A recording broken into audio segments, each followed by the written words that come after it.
In this part we'll talk about the Web Parameter Delimiter vulnerability. This vulnerability occurs where a website utilizes a simple text file instead of a database for storing data server-side, and where the text file separates data with a specified delimiter.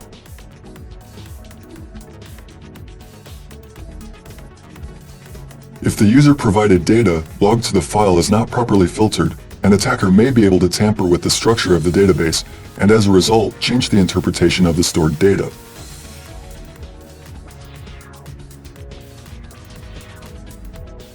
Take a look at this sample code of a website designed to illustrate the problem.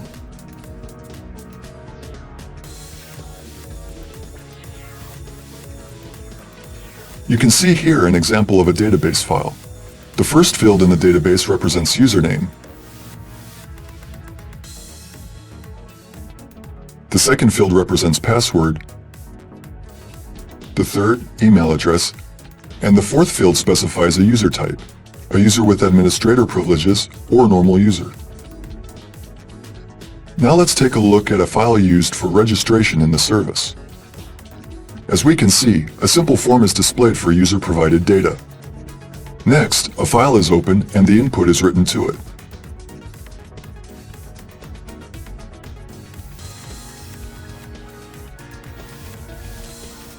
The data is separated with the same delimiter we've previously seen in our database. Finally, the field normal is added, which specifies the user has normal privileges. You can also see here a login script, which loads the entered login and password. You can also see here a login script which loads the entered login and password. If the following login and passwords are entered, a database file will open. The file will be separated into more lines via the file function. The function explode separates each file line into different fields.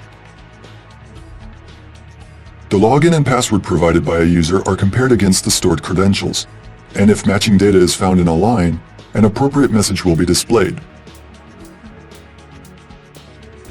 Next, user type is verified and reported.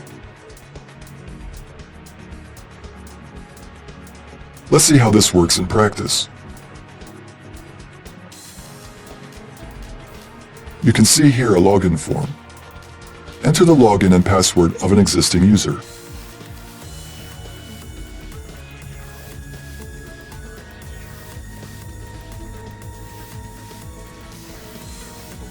As we can see, the user administrator is logged in and recognized as a user with administrator rights. Let's try to register a new user.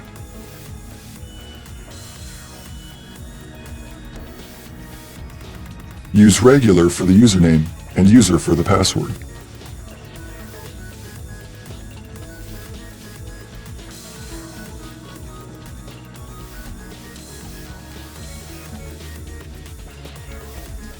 The registration has been completed successfully. Let's take a look at our database now. As we can see here, the information we entered into the browser has been added to the database. Let's try to log in now.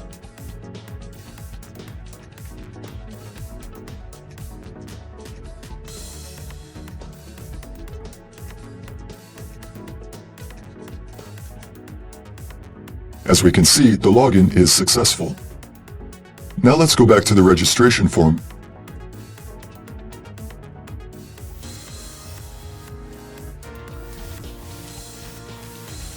And try to make use of our knowledge about the used delimiter and the database structure.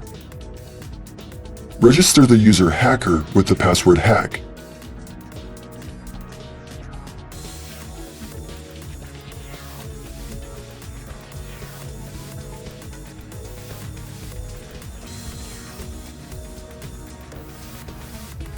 And the following email address.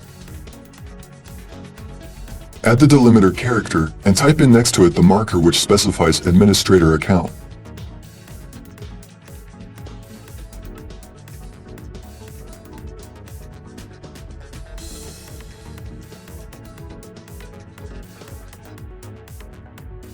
The registration is successful. Let's see what our database looks like now. As we can see, the data in the first fields has been logged normally.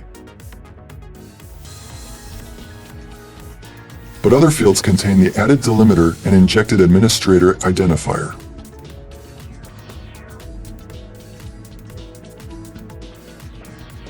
As we see that index.php only loads the first 4 fields, this probably means that the record will represent a user with administrator privileges. Let's try to see if this is true.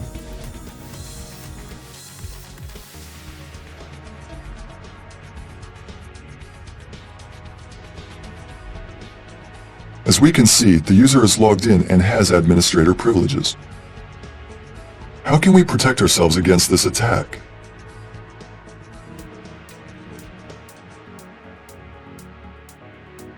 The core of the problem lies in the fact that input may contain an injected delimiter, which is used in our database. This could be solved by adding the strReplace function, which serves to delete all delimiters from user input.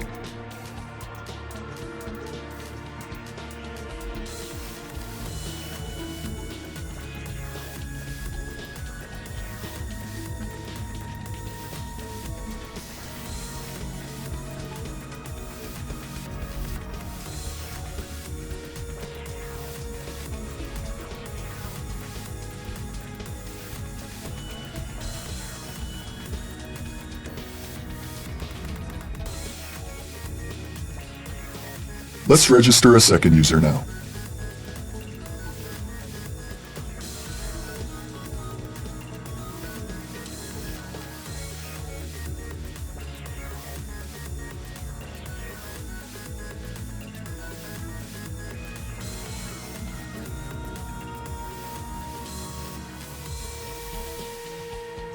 Use the prepared string.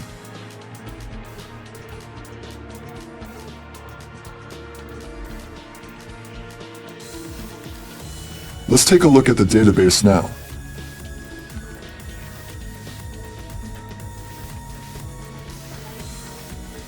As we can see, the delimiter has been cut out and the structure of the database has not changed. In order to confirm this, log into the service.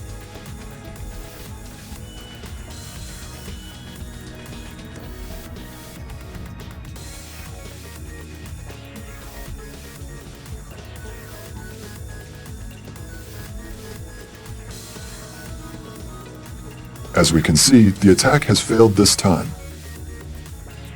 In the next module, we'll focus on PHP injection. See you there.